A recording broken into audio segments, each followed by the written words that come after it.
Question number first आपका दिया गया है atomic number is equal to. Atomic number किसके इक्वल होता है? नंबर ऑफ प्रोटॉन के इक्वल होता है ना। The K, L, M, and cell of an atom are completely filled. The total number of electrons in the atom are K, L, M, N. K में कितना आपका first cell में 2 electron, दूसरे वाले सेल में आपका 8 इलेक्ट्रॉन मैक्सिमम आ सकता है, तीसरे वाले सेल में आपका मैक्सिमम 18 इलेक्ट्रॉन आ सकता है, और आपका जो एन सेल है इसमें आपके टोटल वैसे आ तो सकते हैं 32 इलेक्ट्रॉन, है ना। चौथे वाले सेल में आपके 32 इलेक्ट्रॉन आ सकते हैं, बट दिस इज, अगर मैं बात करूं कि एल एम एन है ना, 4 सेल हैं, तो ये जो आपका यहाँ पे जो एन सेल है ये आखिरी सेल है, इसलिए यहाँ पे की कैपेसिटी भले ही इसकी 3200 इलेक्ट्रॉन रखने की, लेकिन लास्ट में आपका चूंकि वैलेंस सेल में आपके मैक्सिमम 8 ही इलेक्ट्रॉन आ सकते हैं, है ना। भले इसकी कैपेसिटी चाहे जितनी हो। तो 8 2 10 18, 18 और 10 28, 28 8 36, तो 36 आपके, है ना।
क्वेश्चन नंबर थर्ड देखिए आप, which of the following are isobar. कौन से आइसोबार? आइसोबार में क्या होता है आपका? आइसोबार के केस में आपका एटॉमिक मास नंबर जो होता है वह क्या होता है? सेम होता है। मास नंबर क्या होता है आपका? सेम होता है।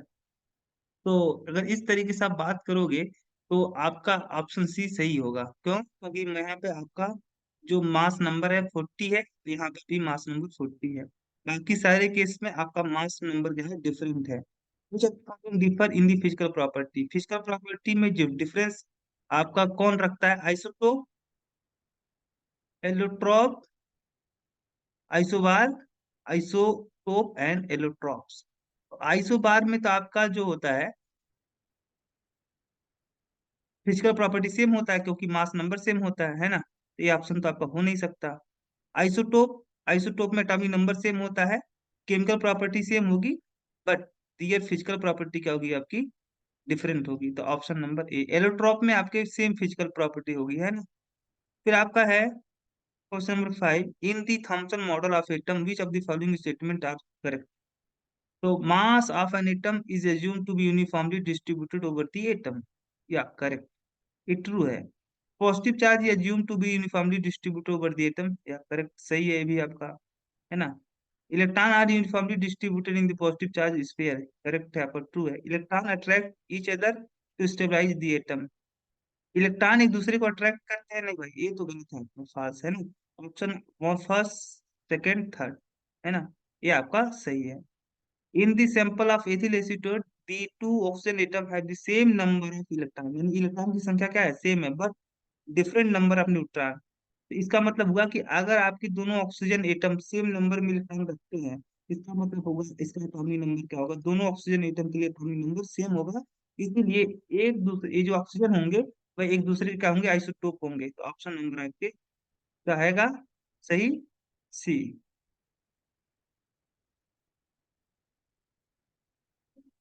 क्वेश्चन नंबर 7 देखिए, अगर आप, क्वेश्चन नंबर 7 कुछ इस तरीके से, यहाँ पे तीन एलिमेंट, तीन आयन दिए गए हैं आपको। ठीक है, trans which is isoelectronic, कौन सा आपका स्पीसीज आइसो इलेक्ट्रॉनिक है? तो सोडियम में 11 इलेक्ट्रॉन होता है, एक पॉजिटिव चार्ज है, यानी एक इलेक्ट्रॉन की कमी हो गई। अब एक इलेक्ट्रॉन की अगर कमी हो जाएगी तो यहाँ पे आपका सोडियम आयन के पास में 10 इलेक्ट्रॉन होगा, इसके पास में 8 इलेक्ट्रॉन था, 2 इलेक्ट्रॉन इसने गेन कर लिया तो 10 इलेक्ट्रॉन, और नियान के पास में आपके 10 इलेक्ट्रॉन होते, तो ऑप्शन नंबर ए आप इसका। यहाँ पे देखोगे तो इसके पास 10 इलेक्ट्रॉन, अमोनियम के पास 13 है, इसके पास आपके 10 इलेक्ट्रॉन है। तो कोई भी ऑप्शन मैच नहीं करेगा, तो ऑप्शन आपका ए वाला क्या होगा, सही होगा। N isotope which has mass 9 time that of an atom of carbon 12। Carbon 12 जो है, इसका जो मास है, इसके मास से लगभग आपको 9 गुना इसका होता है आपका। तो बोरान, तो बोरान का तो आपका जो, क्या, बोरान का जो मास नंबर होता है वह होता है आपका 11, है ना, 11। सिल्वर का मास नंबर कितना होता है? फ्लोरीन का तो आपका मास नंबर होता है 19, है ना। तो मास नंबर कितना होना चाहिए भाई? अगर आप बोल रहे हो 12 है ना, यानी इसका जो मास होगा वो 12 एएमयू होगा, है ना। इससे चाहिए मुझे 9 गुना, यानी इसमें 9 का मल्टीप्लाई करोगे तो 108, यानी ऐसा मुझे एलिमेंट चाहिए जिसका एटॉमिक मास क्या हो आपका, तो 8 हो, है ना। तो एटॉमिक मास 108 किसका होता है?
सिल्वर का आपका जो एटॉमिक मास नंबर होता है वह होता है आपका 108, है ना। आपका आंसर क्या होगा सही? ए, है ना। इसी तरीके से क्वेश्चन नंबर 9 देखोगे। ए है 9 प्रोटॉन, एक एलिमेंट ए है, इसके पास 9 प्रोटॉन है, यानी इसका एटॉमिक नंबर क्या होगा, 9। 9 इलेक्ट्रॉन इसके पास है और 10 न्यूट्रॉन, इसका मतलब आपका 10 न्यूट्रॉन है, प्रोटॉन की संख्या 9 है, तो एज कर दो आपका Z+N, है ना। तो यहाँ पे आपका मास नंबर क्या निकल के आएगा, 19, है ना। और फिर बी, एक एलिमेंट और आपका बी है, जिसके पास में 12 प्रोटॉन है, इसका मतलब इसका एटॉमिक नंबर क्या होगा, 12। 12 इलेक्ट्रॉन है और 12 न्यूट्रॉन है, यानी इसका मास नंबर होगा 24। Formula of compound A and B, A और बी का क्या आपका फार्मूला होगा? ए जो है होगा आपका, इसका इलेक्ट्रॉनिक कॉन्फ़िगरेशन क्या होगा, 2,7, है ना। इसका देखोगे तो आपका बी वाले का इलेक्ट्रॉनिक कॉन्फ़िगरेशन होगा 2,8,2, हम इसकी गैलेक्सी 2, क्योंकि इसे अपना ऑक्टेट कंप्लीट करने के लिए 2 इलेक्ट्रॉन लॉस करना पड़ेगा, और इसे अपना ऑक्टेट कंप्लीट करने के लिए 1 इलेक्ट्रॉन गेन करना पड़ेगा। नहीं, बी की जो वैलेंसी है वो 2 है, और ए की जो वैलेंसी है आपकी, वो क्या है, 1 है ना, 1। अगर आप बी ए करते हो तो बी का आपका 2 है, ए का 1 है, क्रॉस मल्टीप्लाई होगा तो BA2 हो जाएगा, है ना। BA2, आपका ऑप्शन नंबर ए सही है। क्वेश्चन नंबर आपका 10 कुछ इस तरीके का है। क्वेश्चन नंबर 10 आपका बोल रहा है विच ऑप्शन इज करेक्ट, कौन सा ऑप्शन आपका correct है? पहला दिया है आपका एलिमेंट, फिर एटॉमिक नंबर, फिर मास नंबर, फिर फार्मूला ऑफ कैटायन, सेकंड आपका 2 न्यूट्रॉन, थर्ड वाले में फॉर्म एनायन, मेटलॉयड, फिर इतनी वैलेंसी, फिर नोबल गैस, है ना।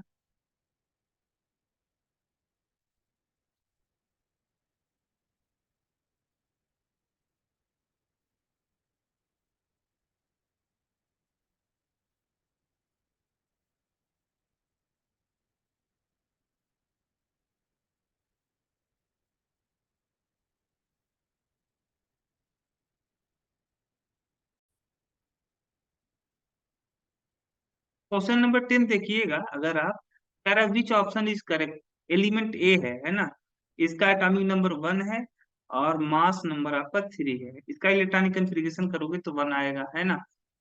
अगर 1 आएगा आपका, इसी तरीके से बी देखोगे तो बी वाले का आपका एटॉमिक नंबर 2 और मास नंबर 4, इसका इलेक्ट्रॉनिक कन्फिग्रेशन 2 आएगा। सी वाले का देखोगे तो एटॉमिक नंबर 3, मास नंबर 7, इसका इलेक्ट्रॉनिक कन्फिग्रेशन 2, 1। डी वाले का देखोगे तो डी वाले केस में आपका मास एटॉमिक नंबर 4 और मास नंबर 9, इसका 2, 2 आएगा। और ऐसे ई का देखोगे तो ई जो होगा आपका एटॉमिक नंबर 5 और मास नंबर 11, है ना, मास नंबर 11। इसी तरीके से एफ देखोगे, एफ का एटॉमिक नंबर 9, मास नंबर 19, तो 2, 7, है ना। तो यहाँ पे जो आपका ये एफ है, क्योंकि इसके पास में क्या है आपका ए, देखो अपना ऑक्टेट कंप्लीट करने के लिए अपने वैलेंस शेल में 8 इलेक्ट्रॉन रखने के लिए एक इलेक्ट्रॉन क्या करेगा, गेन करेगा। जब एक इलेक्ट्रॉन गेन करेगा तो ये क्या बनाएगा, एनायन, है ना, क्या बनाएगा, एनायन। एफ क्या बनाएगा आपका, एनायन। एनायन आपका ऑप्शन कहाँ पे है, एनायन वाला, तो एनायन का आपका है ऑप्शन यहाँ पे, है ना, थर्ड वाला, यानी एफ का आप जो है होगा आपका वो थर्ड वाला, यानी थर्ड। एफ के आगे मैंने थर्ड इसलिए लिखा है क्योंकि आपका यहाँ पे थर्ड वाले कॉलम में है आपका फॉर्म एनायन, तो यस, एफ जो होगा वो एनायन बनाएगा, एफ का थर्ड, है ना, एफ का थर्ड ऑप्शन, इसी वाला आप मैच कर गया आपका ए वाला, क्योंकि यही वाले ए वाले ऑप्शन में आपका एफ के एफ का क्या है, थर्ड है। एक और मैच करवा लेते हैं, देखो इसका इलेक्ट्रॉन यहाँ पे देखोगे तो आपका ए एटॉमिक नंबर यहाँ पे है 2 और इसका इलेक्ट्रॉनिक कॉन्फ़िगरेशन 2 है, यानी ये दिस इज हीलियम, और हीलियम क्या होता है आपका, नोबेल गैस होता है। यानी आपका जो बी वाला है, बी वाला नोबेल गैस है, यानी आपका बी के आगे क्या रहेगा, 6 ना, बी के आगे 6 है, एफ के आगे थर्ड है, ठीक है। सी वाला आप देखोगे, सी वाला यहाँ पे आपका एटॉमिक नंबर 3 है, यानी दिस इज लिथियम। तो अपना ऑक्टेट अपना ए लिथियम जो है आपका, वो नियान जैसा हीलियम जैसा बनने के लिए एक इलेक्ट्रॉन क्या करेगा, लॉस करेगा। जब एक इलेक्ट्रॉन लॉस करेगा तो आपका एक कैटायन के रूप में चेंज हो जाएगा, इस पे पॉजिटिव चार्ज आएगा। हीलियम जैसे बनने के लिए एक इलेक्ट्रॉन लिथियम को लॉस करना पड़ेगा, यानी लिथियम क्या बनाएगा आपका, कैटायन। यानी आपका सी वाला जो है कैटायन कहाँ पे है, फॉर्म कैटायन फर्स्ट, सी का फर्स्ट यहाँ पे मैच किया, है ना। तो ऐसे डी का देखोगे तो ए आपका यहाँ पे एटॉमिक नंबर क्या है, 4 है, यानी ये आपका बेरिलियम है, और बेरिलियम क्या बनाता है, कैटायन बनाता है, वो भी। इसमें देखोगे बेरिलियम वाले केस में तो यहाँ पे आपका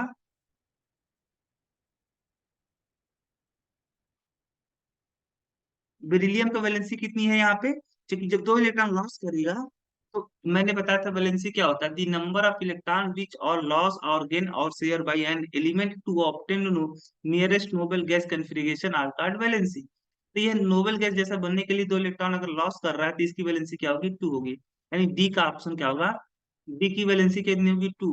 तो यहाँ पे आपका 5, डी का 5, तो डी का 5, यानी आपका ऑप्शन क्या होगा सही, ए वाला सही होगा। और ई वाला देखोगे तो ई के केस में क्या था इसका, ई वाले केस में इसका इलेक्ट्रॉनिक कन्फिग्रेशन होगा 2, 3, दिस इज मेटलॉयड। ये क्या है आपका, मेटलॉयड है, क्योंकि ये एटॉमिक नंबर 5 वाला एलिमेंट होता है बोरान, बोरान एक मेटलॉयड एलिमेंट है ना। तो आपका ऑप्शन मेटलॉयड, यानी आपका जो ई होगा, ई क्या है, मेटलॉयड है, यहाँ पे ई का आपका 4 हो जाएगा, है ना। Okay.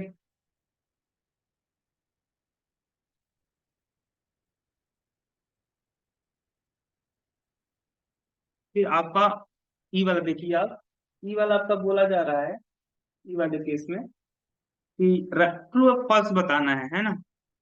When an cathode ray strike on the wall of discharge tube opposite the cathode, it start glow with a greenish light. Yeah, correct.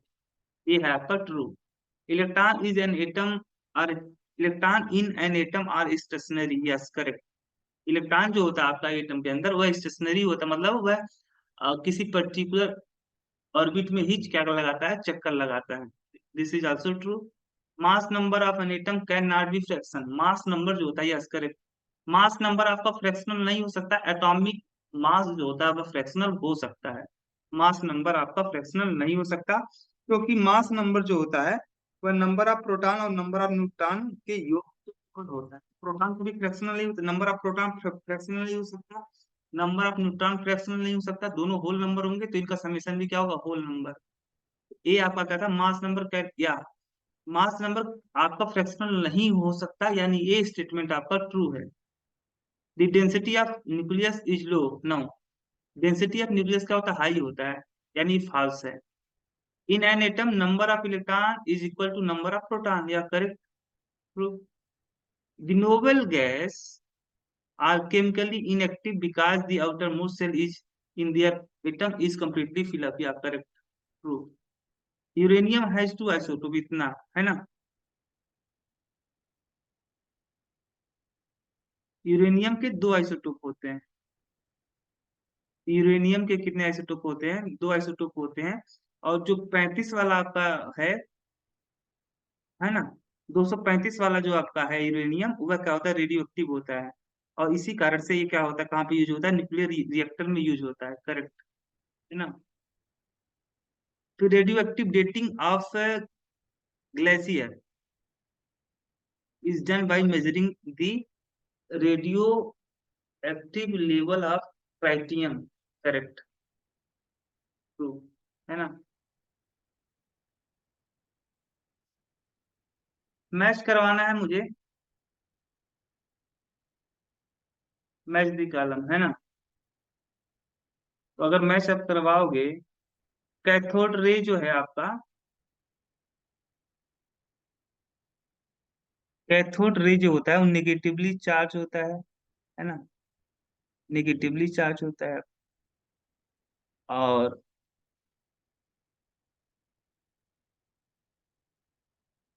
Negatively charge होता है, और एक की क्या होता है आपका, एनोड की तरफ क्या होता है, अट्रैक्ट होता है, क्योंकि एनोड पे पॉजिटिव चार्ज होता है। तो निगेट पॉजिटिव चार्ज जो आपका कैथोड रे है, वह एनोड मतलब पॉजिटिव चार्ज इलेक्ट्रोड की तरफ अट्रैक्ट होगा। एनोड रे जो था आपका पॉजिटिवली चार्ज था, है ना। और ये आपका जो होगा कैथोड की तरफ अट्रैक्ट होगा। कैथोड मतलब negatively charge electrode. Alpha particle का मतलब आपका हीलियम का न्यूक्लियस, दिस। और जो अल्फा पार्टिकल होता है,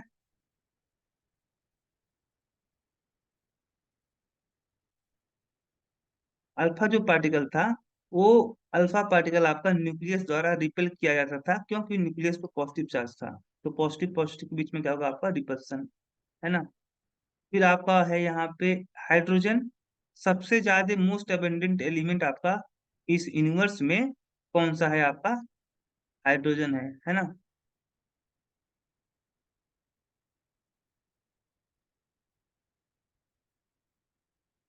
और कोबाल्ट जो 60 है, यह कोबाल्ट का एक ऐसा आइसोटोप है जो कि रेडियो एक्टिव होता है ना। और आपका, नहीं नहीं नहीं, यहाँ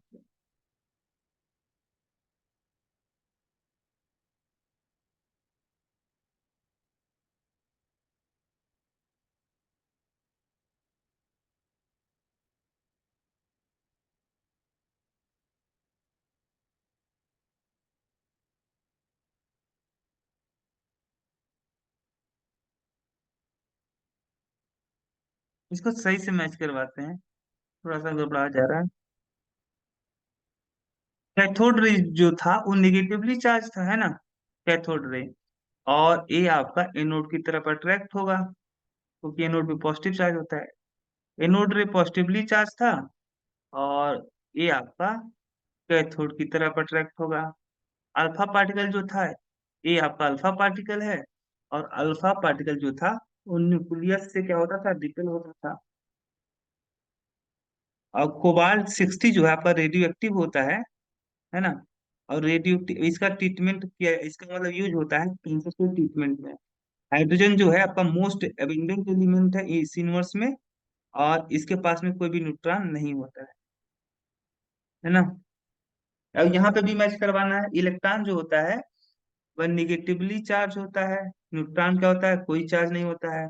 बोहर एंड बरी स्कीम कहाँ पे आपका इलेक्ट्रॉनिक कन्फिग्रेशन के लिए लागू होता है। अल्फा पार्टिकल जो था आपका हीलियम का न्यूक्लियस, कैथोड रे जो था वो पॉजिटिव फील्ड की तरफ क्या हो रहा था, मुड़ जा रहा था, बेंट हो जा रहा था।